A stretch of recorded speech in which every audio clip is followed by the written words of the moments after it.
So, my name is Kshal Aideron. I am here to talk to you today about what it's like to sit on the CSM. I did serve on CSM 18. We'll get into that and how I ended up getting onto the seat because it was a non traditional method instead of the elections. This is just a little bit of a chapters on what we're going to be going through, introduction of myself, what the CSM or what is the CSM, the decision to run for CSM, whether you're elected or CCP pick. Then we get into the nitty gritty, big things like the NDA, behind the curtains of the CSM, with expectations, meetings, summit, communication with CCP and players, and is being a CSM worth it? At any time, if you have a question, go ahead and type it in the chat. I do have it open, so I will be happy to answer questions. I'm not one of those people that feel that you need to wait. If you have it in your head, we'll answer it. So, as I said, my name is Kshal Aideron. I've been playing EVE for about 5.5 years. I got my start in my EVE career really with the MPSI community, the Not Purple Shoot It. I started out with a group called Redemption Road. They were an offshoot of Agony Unleashed. And through them, I found the corporation that Kshal is in, which is Fun Inc., and that's part of the Alliance, the Ancients. For those of you who have been out, you would know that Fun Inc. runs the Desi's and Down room every other week, excuse me, as well as Shrink Wrapped on Thursdays and Saturdays. And there's a few other fleets that we run from time to time. I founded and I am the CEO of EVE Rookies. That was 4.5 years ago. That started out as a incursion community with, I think there was 8 to 10 of us that got the idea that we were going to lower the bar of incursions, get brand new players into the praxis, and teach them how to fly. This went out so well that we went from 1 or 2 scared players to we just hit 4,500 people on our Discord server. And we went from running 1 fleet a week to we're running about 100 plus fleets a week or a month, of all different types of fleets. So it's not just incursions anymore. If you can dream it, we probably do it. And that expanded into something like 100 FCs as well. So it's a big organization. This year, it was not on my 2025 bingo card, but I became the CEO of Warm Life. That is another very large community of low-class wormholers. I believe we have something around 23 or 24 C1, 2, and 3 wormholes now, and we have free ports in those. So we basically catch the new players that come in from JITA and the career mission areas and teach them how to live warm life.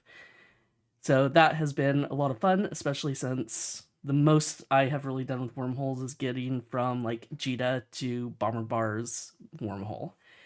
So yeah, new challenge this year.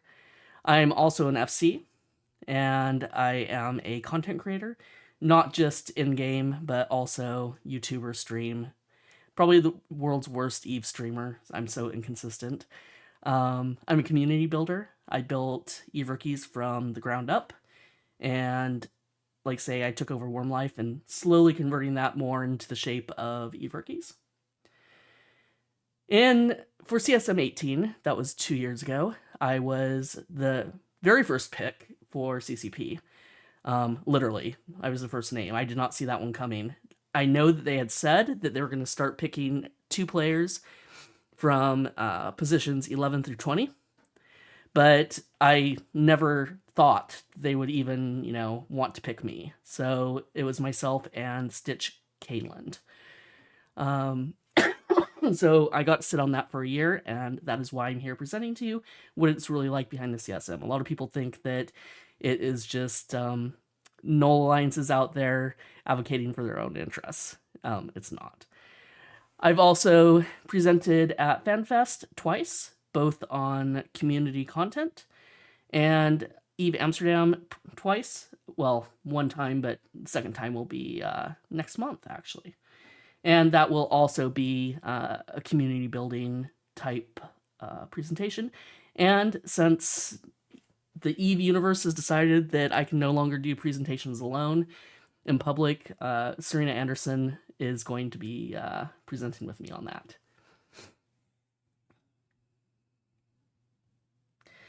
So before we really get into the behind the scenes of the CSM, what is a CSM? It stands for the Council of Stellar Management. It was created back in 2008 with 66 candidates and 9 spots. And between CSM 1 and CSM 19, which we're currently on, they have seen all sorts of different forms of the council. It's been, 9 seats, it's been 12 seats, it's gone back to 9 seats, and everything in between.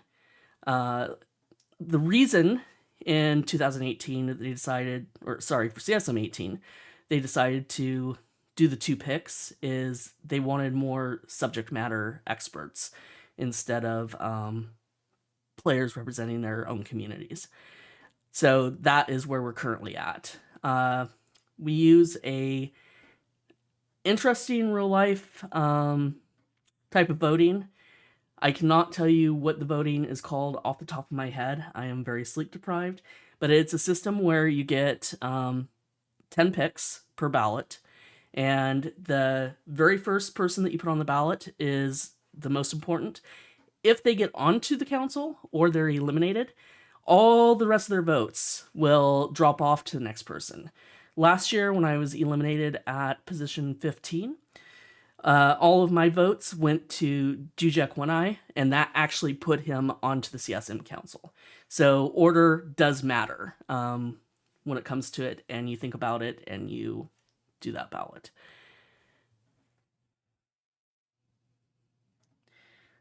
So the next question to answer is, what is the role of CSM? There are a lot of players who honestly think the CSM are there to tell CCP what to do. We're not developers. We are, at best, a focus group and advisors. So we get to go on in meetings and talk about our, expertise. We get to know a little bit behind the scenes, like the expansions that are coming up and the roadmap at a very, very high level. We don't get to know the nitty gritty because, of course, when things come out, there's going to be, CCP doesn't want us to take the full heat of everything that the players may not be happy about. So everything that we're told is usually at a very, very high level. But we get to see, what direction they're taking. And we get to weigh in on it, and we get to give our opinions. And CCP has been known to source ideas, data, information from the CSM. For example, when I was sitting on the term, or there for my term, they picked my knowledge about community building. I mean, they dived deep into how I did what I did with e-rookies. And then the second surprising thing that they dove into was my recruitment method. I don't know if it stands true right now, but at the time, I was in the top 3 or 5 of the players that have recruited the most people to the game. So they wanted to know how I did it, what I used all of, the accelerators and accounts and everything for. And, again, they're just very interested in, what players are doing and how they might recreate the same success again with other communities, other players.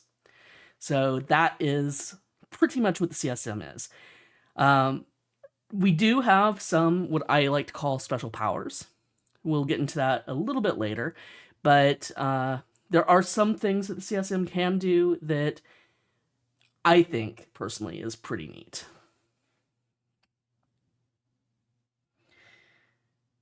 So, why run for CSM? This is literally all of the reasons that people run for the CSM. When you look at the candidates and you read their threads, you can typically see, who they are within their writing. Some people do it because they want the glory, notoriety. They want, their community to basically, I don't know, worship them at their feet type thing, self importance. There's a lot of us that really want to make a difference. And the CSM can actually make a difference. Of course, I cannot tell you anything for another 2 years on what hasn't made it into the game, but if the CSM is doing their job, what you think is bad that made it into the game, there was probably something worse. I can guarantee you on that. There's some advocacy that goes on, and yeah, I would like to continue, working with CCP and playing the game and all of that good stuff. So 2 years, ask me in 2 years. But advocacy, I've done a lot of advocacy for accessibility. We have some, disabled gamers within Eve Rookies. We have people with all different, abilities. And I've talked extensively to the different teams on, how we can make Eve more accessible.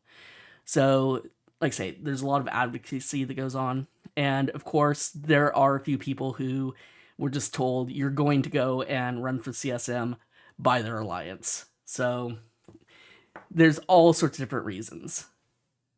And it's up to you, the voter, to figure out what the reasons are and if it's your reason. Now, I had talked about the elected CSM versus CCP pick. So, players, we all can vote up for 10 players per ballot. You do have to be an Omega count, unfortunately. But if you have 10 Omega counts, you can vote 10 times. But we, the players, can pick the first 10 people. And then CCP gets to pick the 2 players from 11 to 20. And here's a little bit of a tip, looking from CSM 18 and CSM 19. They seem to be picking subject matter experts.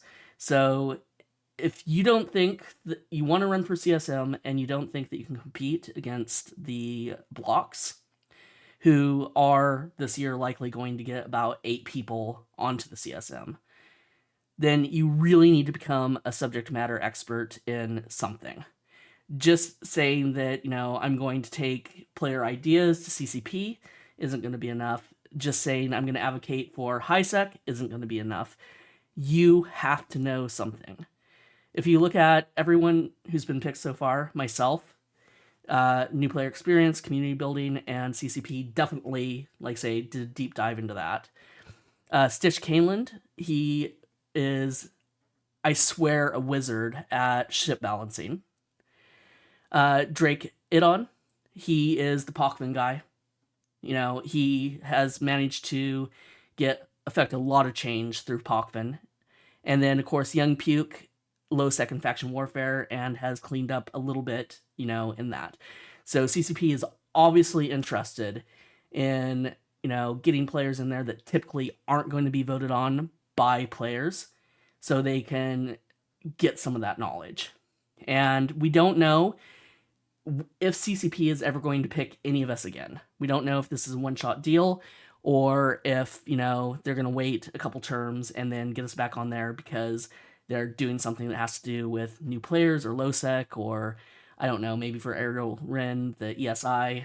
We really don't know what this is going to look like, but it seems to be working.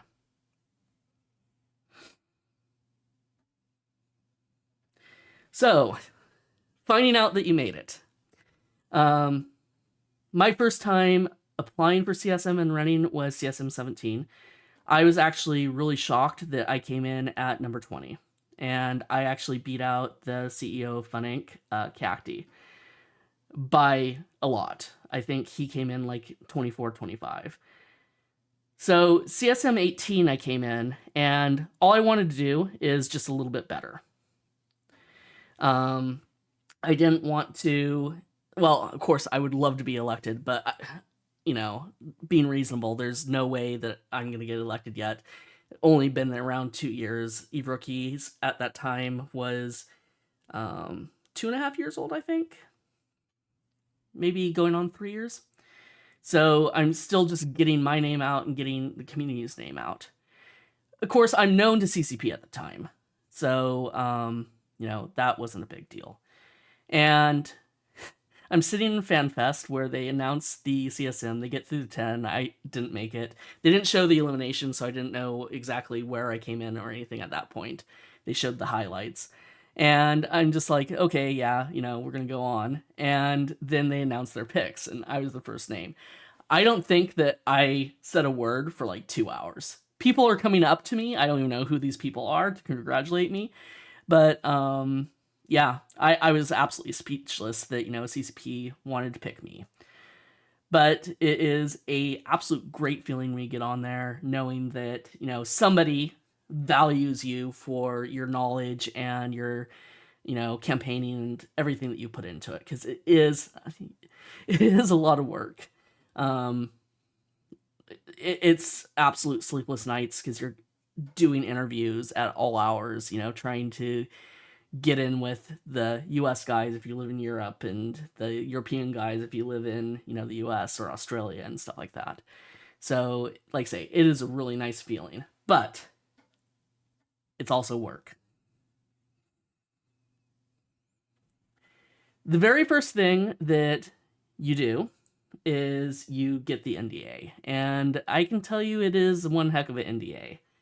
So they also tell you what we can say and what we can't say.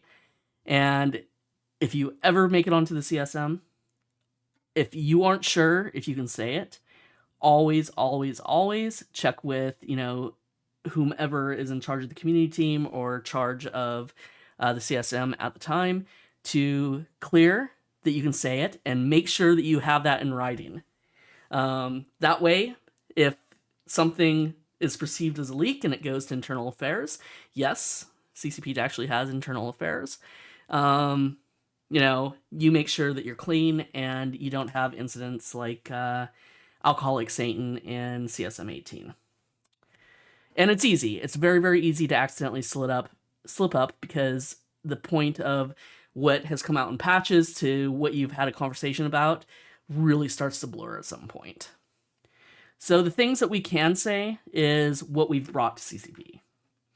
So if you guys give me issues that you're concerned about, or you come talk to me about a new feature or something like that, I can tell you that, okay, I took this to CCP. Ask me in 2 years. Actually, I'm not sure if that's a 2-year one. I know a little bit about that. Not a lot. We can't tell you what CCP's reaction is to what we have said. So, like I say, we can always tell you what we have told CCP, but we can't tell you what CCP has said back to us unless we have clearance. And while we can say what our fellow CSM have said, we typically don't unless we get the okay from that person. This is just kind of an unwritten rule of each CSM.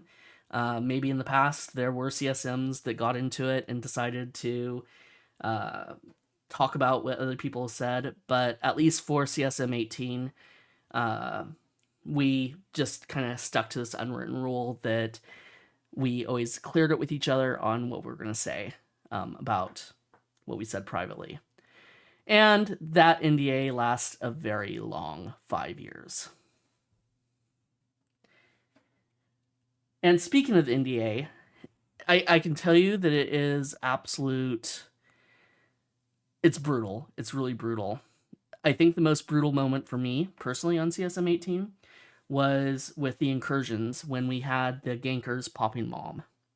So for those of you that weren't aware of this, in winter of 2023, 2024, We had a couple safety gankers that figured out that they could pop the mothership, mom, and do it with the three of them and all their boxes. And of course, this ending the incursion focus brought a lot of tears and disgruntled incursion runners, and they liked that. So they kept doing it. At first, I wasn't going to say anything to CCP because it was more of a community issue, player issue versus, anything that CCP could do with. But this went from November into December into January into February. So I made a comment in our communication channel about this particular incident, just an offhanded comment with a screenshot, explained what it was, and CCP's all, okay, we're going to fix that. But here was the thing. That fix wasn't going to come. Yep, they ended high-sec incursions from about November to the expansion that landed in June. So I knew, I think it was late February, that they had a fix for it. It was a very easy fix, but it was wrapped up in the expansion. And I couldn't say anything except for CCP knows about this issue and they are taking it seriously. So we roll into March and April and May, and the entire incursion community is mad at me because, I'm their CSM. I'm not doing anything about the situation. We had an entire headquarter community dissolve. We did absorb them into EVE rookies, but it was grim. It was really, really grim. And all I could say was that one line. And I knew that, there was a change coming in.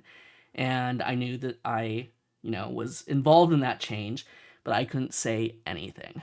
So being a CSM, being able to affect the change was fantastic. Having to sit on that for such a long time with such angry players was absolute torture. I was definitely the whipping girl at that point. So, behind the curtains of the CSM,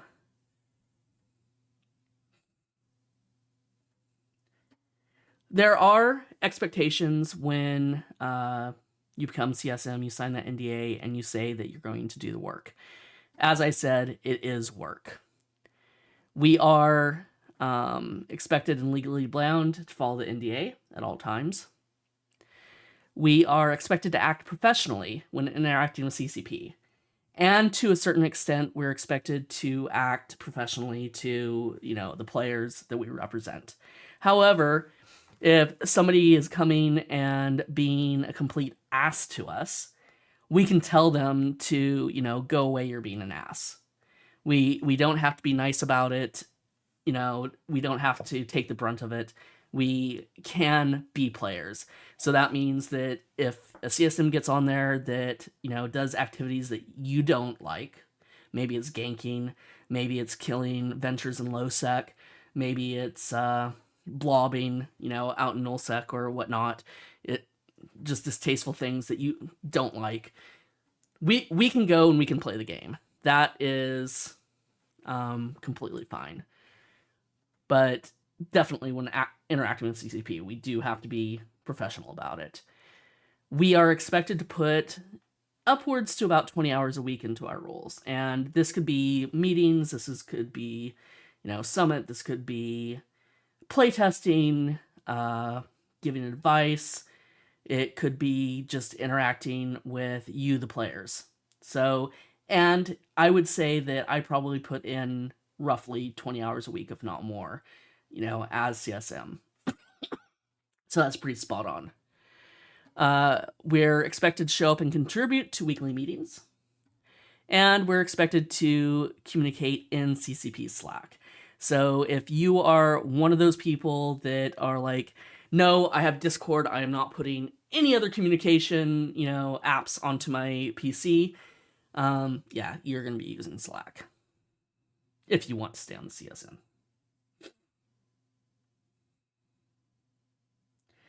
So, in regards to the meetings, we do get looped into CCP's Teams platform for meetings and invites and calls. Most meetings are weekly. Sometimes there's an odd second meeting, and there's also a lot of meetings that get canceled, especially in the summertime. Icelanders take their summer holiday and their Christmas holiday and all the holidays in between very, very seriously. So it feels like meetings are always getting canceled because the head of whatever team we're going to speak with is off on holiday. Again, we meet with different teams every week. So usually we'll meet with the teams that are responsible for features that are coming in the next expansion multiple times during our term. But then we might only meet with more, I guess, edge teams or devs maybe once in the term. It just really depends on what CCP is working on, what their goals are, on who we get to speak with.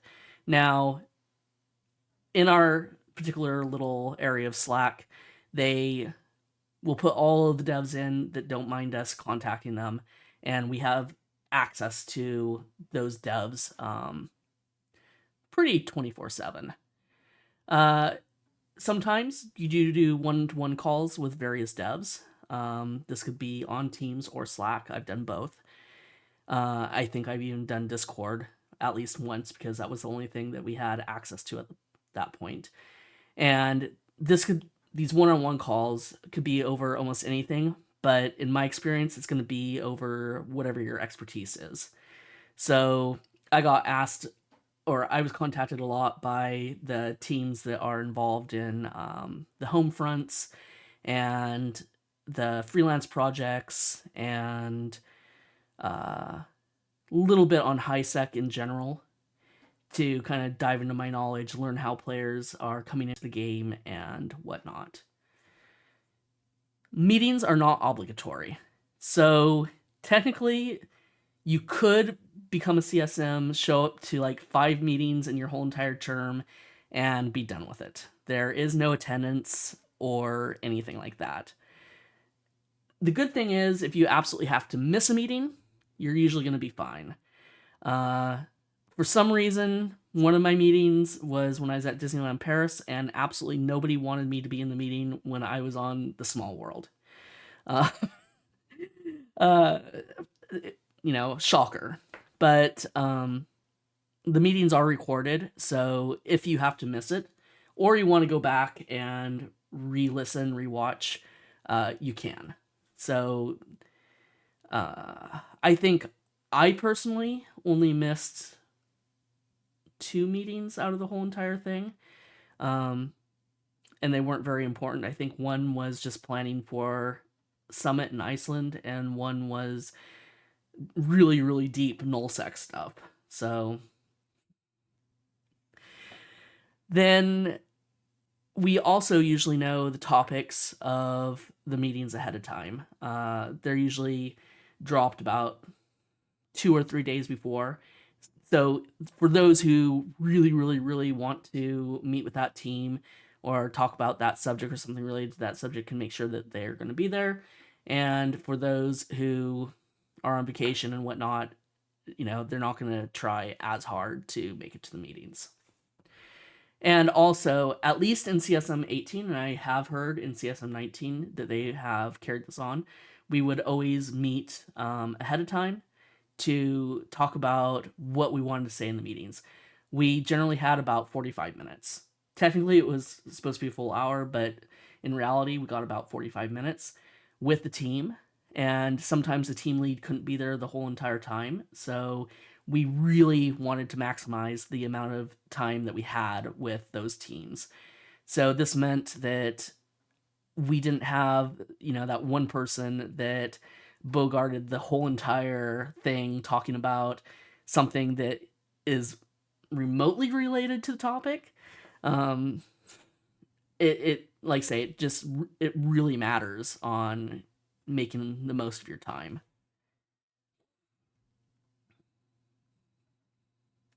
And then the one that everybody is interested in because they all want a free trip to Iceland, that would be the summit. The summit, I think is actually one of the most important parts of the CSM. And it's not just because you get a free trip, it's because you get to spend a week with literally everybody. And that really cements relationships and you get to know people. There was one night that I was sitting there until like 3 in the morning with CCP Nomad, just telling him the story of Eve Rookies and my own player path. And pretty soon, before we know it, we're trying to solve the new player experience problems. I remember a time that one of the other devs came and walked up, and we are just sitting there kind of staring into the absolute nowhere. And it's like, what are you guys doing? And we're just like, we're thinking, leave us alone. These type of experiences are just absolutely amazing. And it also means that the next time you encounter these devs, they know who you are, they recognize you, and they're more willing to talk to you about different things. But as far as the nitty gritty, yes, CCP pays all expenses.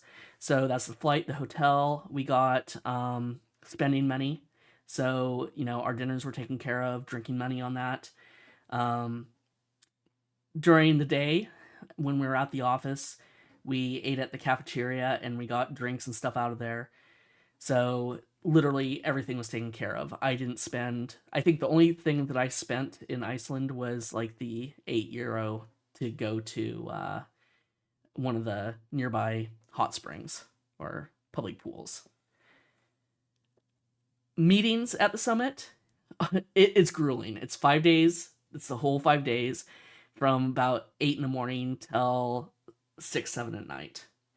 And apparently for CSM 17, they forgot to add breaks into the schedule. But for CSM 18, they took pity on us and gave us like 20-minute breaks in between each meeting.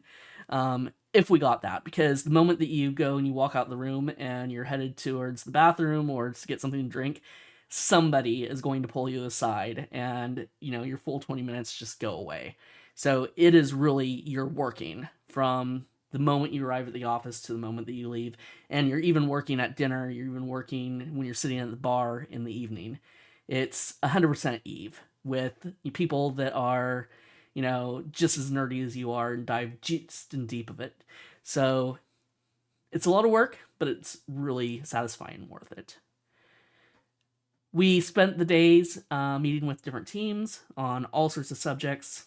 So, I mean, we met marketing, we met sales, we met internal affairs, we met security, we met, of course, the team that was involved with, what was it?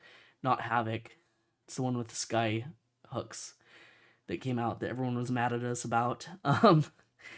We Homefront team, the team that was putting together FanFest. We talked to a team that was involved with accessibility and toxicity.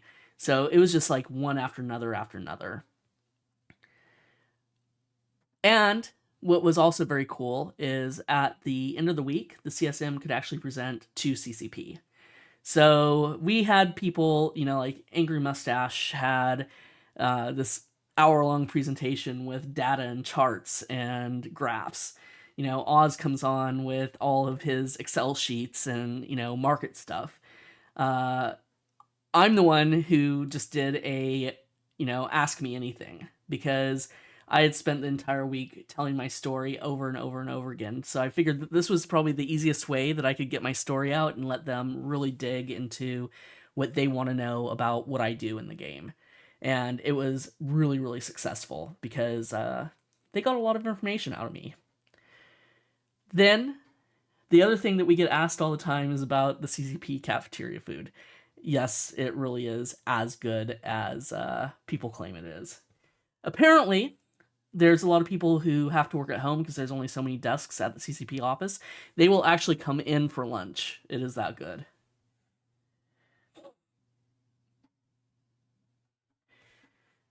Communication is important. last year when I did a lot of the CSM interviews with the other candidates, and even this year, I am seeing that a lot of people think that the CSM is just going and telling CCP what we want. You have to be able to effectively communicate. If there is anyone that's sitting on the council that can't communicate and wastes CCP's time, I can guarantee that is the easiest way not to be taken seriously whatsoever. So, a few things about the communication. As I mentioned before, we communicate via Slack. We have constant access to the devs that decided to communicate with the CSM via Slack, but it's not 24/7. So, I don't know, at 3 a.m., if I have a great thought, I can run over to Slack, type it in, and then somebody will get back to me, in a day or two. There's a few odd devs that I swore never ever slept, but for the most part, they'll get back to you in a reasonable amount of time. We were given access to their Confluence. Of course, this is limited access. For those of you who don't know what Confluence is, keep it that way. For those of you who know what I'm talking about, take pity on us, because I swear that our access was always being dropped. So for those of you that don't know, it is a very specific wiki software, and it's special. We'll just say that. If I ever get the chance to set fire to the Atlantis in the office, I probably would take it. I've worked with Confluence for many, many, many years, and I was not happy to find out that this was their wiki of choice. But we get our own little section that we can write down our ideas, thoughts, whatever we want, and then we're given limited access to read documents from CCP as well. Now, I talked about earlier that the CSM have what I call a superpower, and that is the CSM can actually get tickets from players like yourselves if you have problems and you're not having success with getting them to answer, or it's a special problem that you don't want everyone to know about. You can go to your CSM and say, hey, I want this, can you see about escalating this, or see, what the problem is? I haven't been able to hear anything. And then we can take that ticket as long as we think it's reasonable and we're not going to get laughed out of the room. We'll take that to CCP and then they will deal with it. The typical things that I would escalate were problems with harassment and toxicity. There was one where there was a player that was very suicidal that we put a ticket in for and escalated all the way up. Thankfully, they actually were able to, reach this player, and they were taken care of. So I thought that was very, very cool. Other things that I put tickets in for is I had an FC that was having a problem with VPN. They had to play through a VPN, and it just wasn't working. I managed to put a ticket in for a bug, and I can't remember what it was off the top of my head, but apparently this particular ticket was like the magic key. This was the thing that the devs were waiting to land on their plate that put all the puzzle pieces together.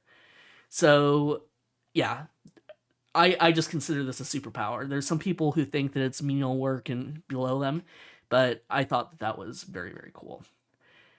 Another thing with communicating with players, we are not going to take everything that you guys ask us to CCP. There are some pretty crazy ideas out there that are not good for the game, and we would, again, CCP would stop taking us seriously if we brought those to them. I think for me, one of the things that was demanded of me is I go and I ask for the reversal of the ECM changes. So, yeah, I mean, it's just like, yeah, that's not good for the game. That we're not going to do that. Of course, be very, very nice to the player. Explain that, that's not, what we're here for, and move on. You learn to deflect. And the, most importantly, we will never go into a meeting demanding anything. We will ask, we will inquire, but we will never demand anything. Throwing ultimatums at CCP will not work. I saw it come close, and the results were pretty chilling. So, if you think that's what the CSM are going to do, it's not going to happen. Most really want to stay there. They want CCP, or we want CCP to respect us in the institution, so we're quite careful about how we approach things. We are not employees, even though we do get to be on first name basis with the CCP devs. And we're kind of on colleague basis, but we are not developers. We are not in charge of coming up with game design, and we are not employed by them. So is CSM being CSM worth it? I think this encaptures my feelings on being a CSM member. On one hand, it is one of the most satisfying things ever. On the other hand, it is the most soul crushing. You really have to be a masochist to enjoy being on the CSM, because you get to do really, really cool things. I'm one of the main people responsible for putting the freelance projects through, or convincing CCP that they should continue with it. Obviously, CSM 19, that's where it came out, so they probably got to do a little bit more with it, but I really, really advocated for that because I think that it's going to turn out wonderfully for public communities. On the flip side, as I had said earlier about the incursion situation, that was almost 6 months of being yelled at by my community, being told that I'm horrible, I'm ineffective, and everything else that you can possibly think that an EVE player can throw at you. And just having to kind of weather that abuse, knowing that there's light at the end of the tunnel, that you're going to come out of it just fine. And I guarantee at the end, people don't remember the bad things. They only remember the good thing that come out of it. But yeah, at the end of one of those stints, you really kind of wonder, what kind of self-inflicted pain that you really want to put on yourself. Yeah, but at the end of the day, I think that it was one of the most fulfilling things that I've done. And I absolutely, want to do it again. There's so many things that I didn't get to finish that now that I know a little bit more about how the secret sauce is made, I would love to get a second crack at it and be even more effective than I was before. And for someone like myself that represents new players that probably can't even vote or know that this whole thing matters, it's hard. It is really hard. I probably could go and join a Null Alliance and in a year or two, get onto the CSM. But I think representing people that need the representative the most is one of the most fulfilling things that I could possibly do. And of course, I did have a little bit of a hidden agenda. As you know, I am running for CSM 20, and I would love to figure out what is keeping players from undocking and what kind of quality of life things that, we could get into the game, especially the low-hanging fruit, to make things just a little bit better. That is my campaign. You can find it on the forum. I have done so many interviews in the last week and a half, so I am out there, I'm doing this. So now is the time to ask me any questions that just happen to be, at the tip of your mind that maybe I didn't mention or you are dying to know.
You had Luke Annan, who was Frat.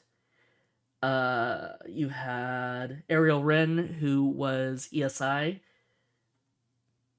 Storm Delay, who was the Horde, who also served on 1718. I think his expertise was mostly like PvP. He's a FC. Kenneth Feld, who's an industry guy. And yeah, that was all of them. And if you want to get in touch with any of them, you can generally find them on the Eve Discord. A lot of them do hang out on Reddit. I have not seen a whole lot from Zintage or Seto, but the rest of them are everywhere. Oz has his Twitch channel. Yeah, I talked to quite a few of them through Discord myself.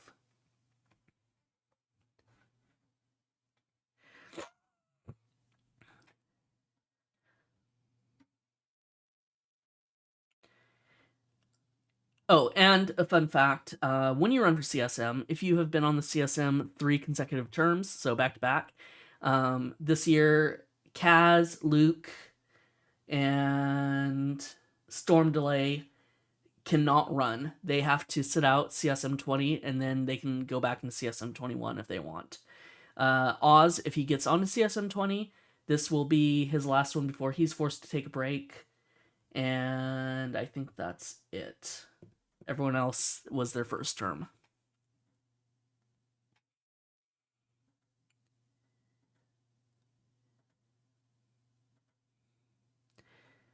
Any other questions?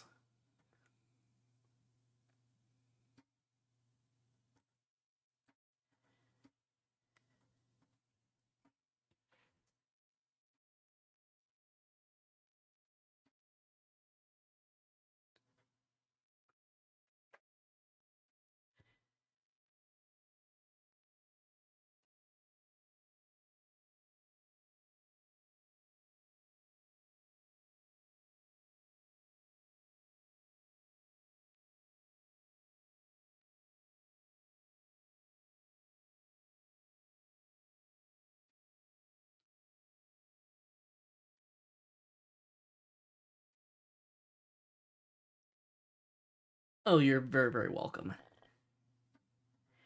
Even if the CSM didn't exist, I would be doing exactly what I'm doing.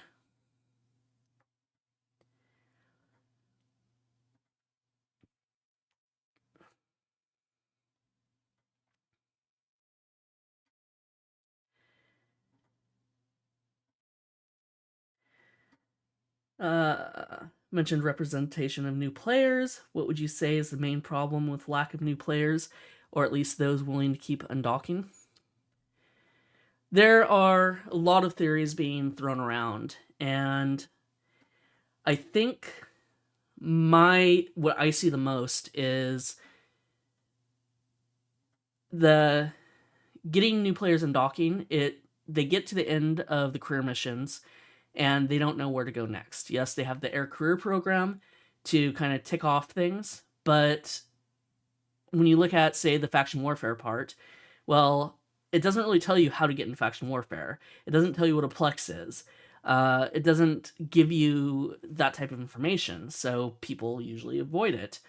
Or they don't know about the groups that you can really go and join. Eventually, they find the Corp Finder, but the Corp Finder doesn't mention all the public groups. You know, nobody would know that Eve Uni does public classes that anyone can come to, or on occasion public fleets that anyone can come to. It's just, okay, Eve Uni is a corp and alliance within Eve, that's that. So I think kind of bridging that gap and trying to figure out the information from point A to point B is one of the biggest with brand new players. The second one is not wanting to lose stuff. People find out that when you blow up, it's final.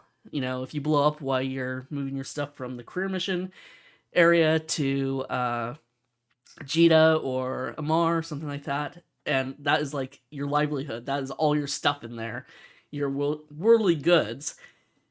Yeah, it's gone. Now you have to figure out how to start over. And people don't like loss. People just want to, die and be able to regenerate somewhere. So I think that is also a big block. Um, and then I think it's just overall fear of interacting with other players. They don't want to run into other players. Other players are scary. Because with most of the MMOs out there, you can play solo. You don't have to talk to another player. You can just close the, chat window and it's like you're playing some sort of solo game. But that's not what Eve is. So I think those are three things that are some of the biggest problems, and they're challenges. They're big challenges for CCP to overcome. But luckily, some of those things, each one of us can make a little bit easier for the new players. Just by going and interacting with them, inviting them into a fleet, not killing them, completely without telling them why they died, all that good stuff. Every single interaction matters. You're very welcome, Captain Cadaver. Let's see.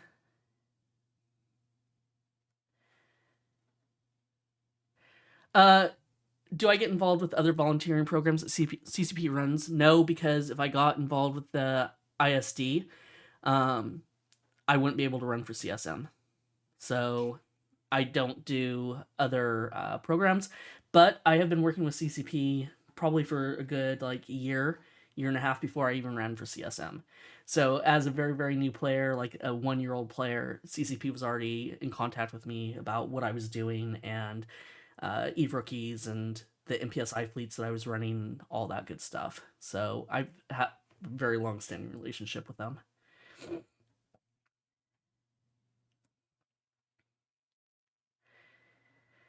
Even if you want to do missions, nobody tells you that you need to keep doing level 2s until the 60. Yeah. See, it's these type of things that you don't understand until that mission's been sitting there for however long, or it expires, and they're like, well, why didn't you do that? That's what gets your faction up. It's not the other 15 missions. And there's a lot of it, so you have to either run across it in a video or a guide, or someone just happens to tell you. Maybe there's a link somewhere within the mission tooling that may work and you run into it, but it's just a lot of tripping over things.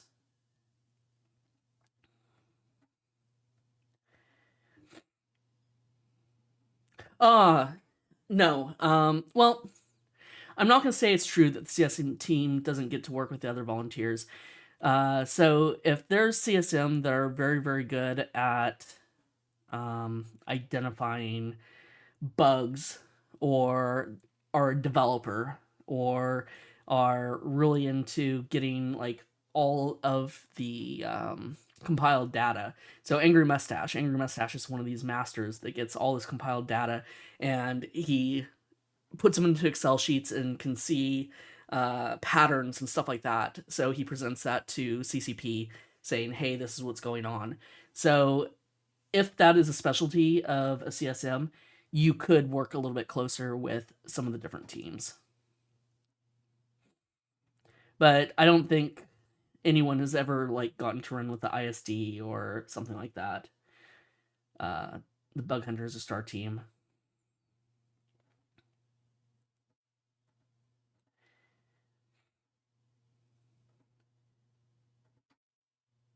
Okay, so I'm going to go ahead and wrap it up here. If you want to get in contact with me, I am literally everywhere. I'm here on, the Eve Uni Discord. I'm in the Eve Online Discord. I'm, of course, I would be in Eve Rookies and Warm Life. I am on the forum, with my CSM thread. Unfortunately, I don't really do much more there. I'm on Reddit. I mean, you name it, I am